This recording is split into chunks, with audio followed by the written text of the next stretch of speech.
the May 2021 JW broadcasting annoyed the shit out of me. There are many things to complain about. Lloyd Evans does his...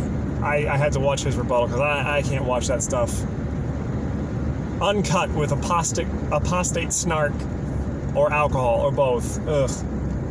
It's awful. So there's a lot to cringe at or complain about. The My Teen Life thing is ridiculous. I wanted to drill down on one thing, though. About the whole... The prophecy of the multiple metal statue and how the witnesses interpret it is a shit mountain. It's a giant pile of nonsense. And this is a small turd that we're throwing onto this big old manure heap. But it's a turd that I want to point out specifically. So, they talk about the way that witnesses explain prophecy is that you can't truly know what a prophecy is until after the fact.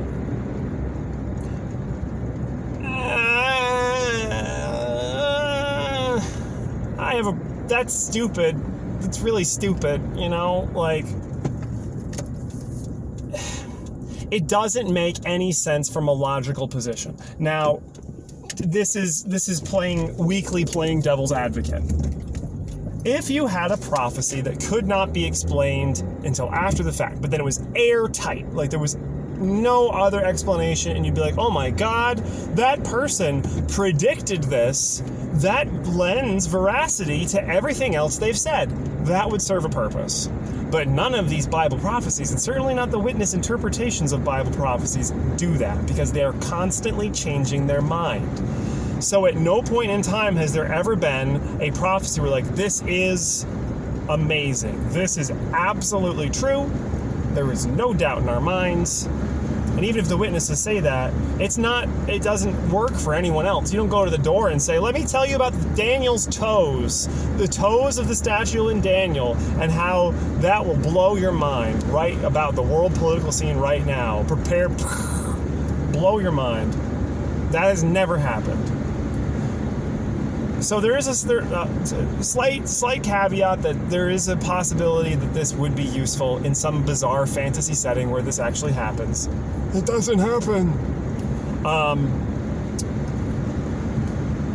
But let's look at this from a logical perspective and just examine how the witnesses actually do this interpretation of prophecy.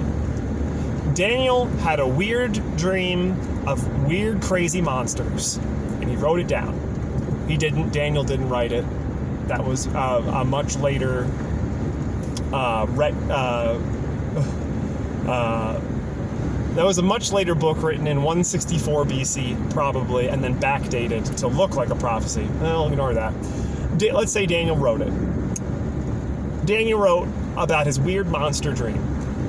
I don't think even the witnesses would say, yeah, Daniel saw in his mind JW broadcasting, and he saw Stephen Lett's weird face, and he saw that in 2,500 years that the Russian government would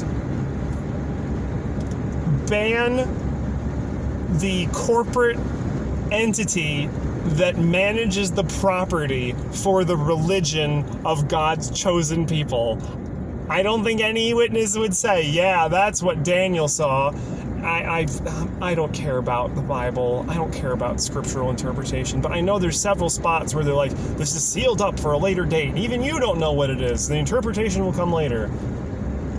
That's pretty much how I would think that we would have to take Daniel.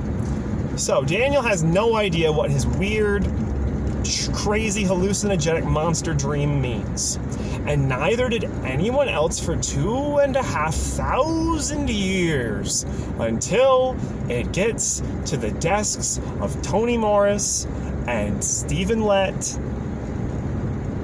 and the rest of their buddies, and they sit down and they say, okay, we know what this weird monster means. It means our real estate holdings in Russia will be seized and publicly auctioned. That's what this monster symbolizes. This 2,500-year-old monster dream was about our 100 or so different small properties in Russia that are held by an arm that is a subsidiary of our main corporate entity that is an international holding company of various small corporate entities. That's what this monster dream means. We nailed it. The problem with this is that it is so outlandish. It is so non-obvious. Because if it was obvious, they wouldn't have had to spend 20 minutes and 2 assholes to try and explain it. And still, it makes no sense whatsoever. If it was obvious, if it was, okay, looking back, now our eyes are opened, and we can see the true meaning of this weird monster dream, it wouldn't take that much effort for people to get it. And it wouldn't change constantly. You would get it once, or you'd be like, I don't think we quite have it yet. We gotta wait. We gotta wait on Jehovah. There's a problem with the old light thing, which I'm not gonna get into, because that will take too long, but that means Jehovah had to lie. Jehovah and Jesus lied, or number 2 option, it was just human interpretation. And how can you tell the difference between the two? Because if it's wrong, then it wasn't from God, so it doesn't make any sense. So, my point. Tony Morris, Stephen Lett are, sitting around the table looking at Daniel's weird dream, and they say this applies to us. There is a huge logical problem with this in that no one, up until that moment, understood this dream. No human being understood it until that moment. Which means you don't need the weird monster dream. You could just say, I was inspired, I had a vision, God came to me and gave me a revelation that this is an attack by Satan. You don't need the monsters. You don't need the weird monster dream. It's pointless because no one knew what they meant. It could be, you could say, I looked at a cloud. I looked at my tea leaves. I looked at my... I looked at my own blotchy face in the mirror and I had an epiphany from God. You don't need Daniel's monster dream to come up with an arbitrary interpretation. It is completely pointless and irrelevant. Daniel's prophecy is worthless because it's so non-obvious.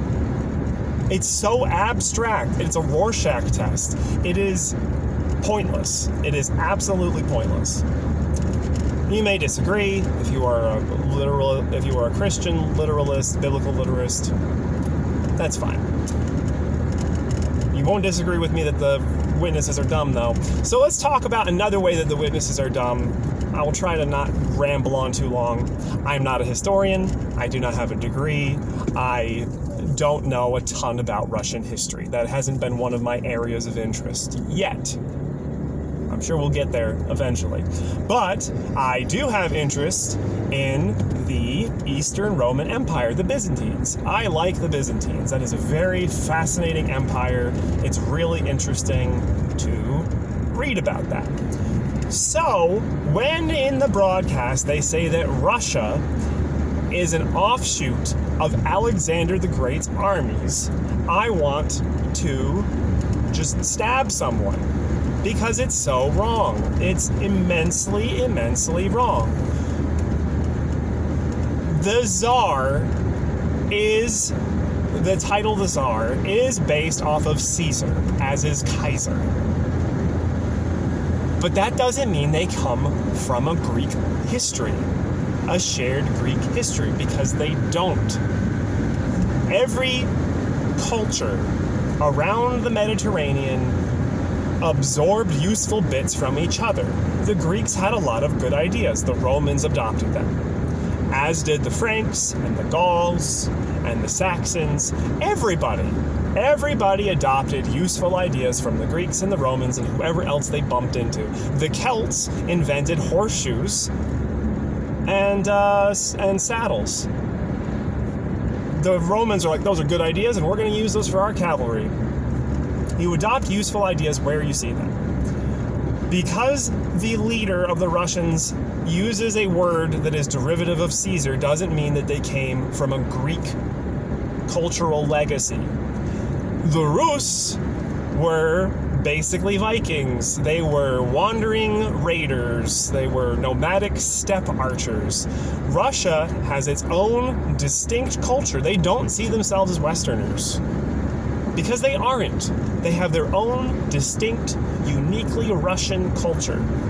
And they are not a descendant of the Greek line of thought. It is absurd and it is stupid to say that. I don't know what I'm talking about very much. But from my reading about the Byzantines, the Russians, they weren't called the Russians. The Rus, the other tribes that came down out of the